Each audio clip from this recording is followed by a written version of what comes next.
Kev, congratulations. Obviously, there's a fair bit of change going on there at the moment. Was there any hesitation for you in re-signing? Thanks first and foremost, and not at all. The conversation I've been having with the club and started back when Trev was still involved. When my conversation started taking place about returning to the club, ownership stuff had been done. I think it was just a matter of the changeover happening, and Trev was still the head coach. So, unfortunately for me, the process has taken a little longer because Trev's call to me and offering me a contract was the call he got on the Friday afternoon from Toronto to offer him a position in the NBA. So it's taken a little longer, but there was no hesitation at all after being there last year and experiencing what I did. I think it was a no-brainer to return to the club. Not sure how much sway Kevin White has in the organisation, but what are you looking for in a new head coach? Just someone that'll come in, obviously have their system in play. It's a work in progress, I guess, for the organisation to work out who that person is. But, I'm sure whoever comes in, the club will do the right thing by us, the players, the organisation, in appointing the right person for the job. So whatever that decision is, whoever it is that comes in, we'll welcome them with open arms like the organisation does. And I'm sure they'll do an amazing job.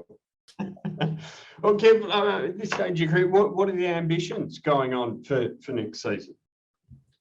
I don't think really much changes from what I wanted to come in and do last year, and that's try and just help the group get back to another grand final or world final series. And then as we saw this year, anything can happen in a semi-final series, and then obviously anything can happen in a grand final series. So I believe the championship trophy belongs in Perth. After spending the year I did last year there and getting to know everyone in the organisation, not just the playing group or the team, it's the gold standard of sport in Australia. I do believe that. And I think a lot of people believe that as well. And, credit where credit's due, and Melbourne had an amazing year, but we were also shortchanged, I think, in what we were able to accomplish. And we believe the championship trophy belongs in Perth, and we'll do everything we can once we get this group together and the season starts rolling to return that trophy where it belongs. So do you think you'll have, it sounds like you're going to be pretty hungry heading into the next campaign?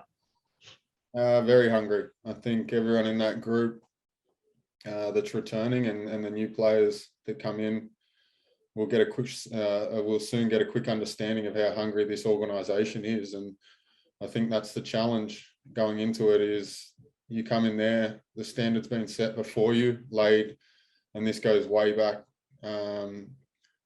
35, 40 years. So it's not just something that is a thing from last year. As soon as you get ingrained into this organisation and you start to get a feel for what it's about, the gold standard is making semi-finals and winning a championship is something that you give yourself a great shot at doing. And I think with all the hard work that people put in, day out, and that doesn't just come on the playing floor, it's across the whole group. Like I said, it starts in the front office and works its way down through the coaching staff into the playing group.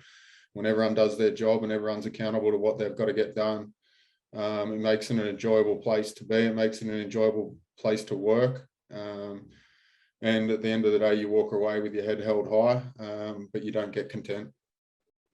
What's your off-season look like at the moment? Like, are you getting some shoot-arounds in, or are you still voluntarily away?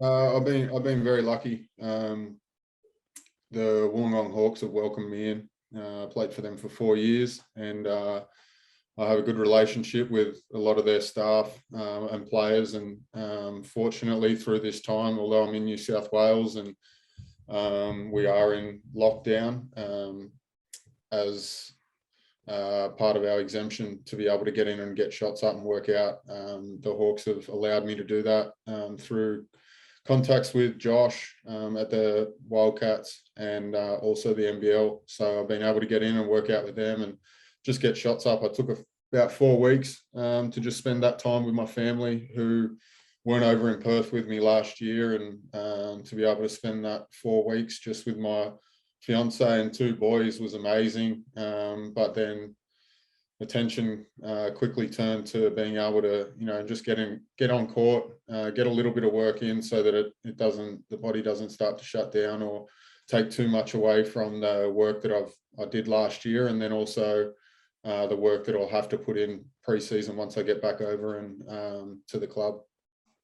Kev, I'm genuinely blown away by that. That wouldn't happen anywhere else in the world, that an opposition club would just allow you to train with them. Does that speak more about you and the type of fella you are, or the Hawks as an organisation? It's unreal. Yeah, I think it's more basketball in general, and what's happening in this country and Australia is, I think you saw the results that the Boomers had. It's not just about one individual or a team. And when you step on the floor, obviously it is about club versus club and organisation versus organisation. But once you walk away from the court, I think you'll find that most organisations, most people, players get along relatively well or really well.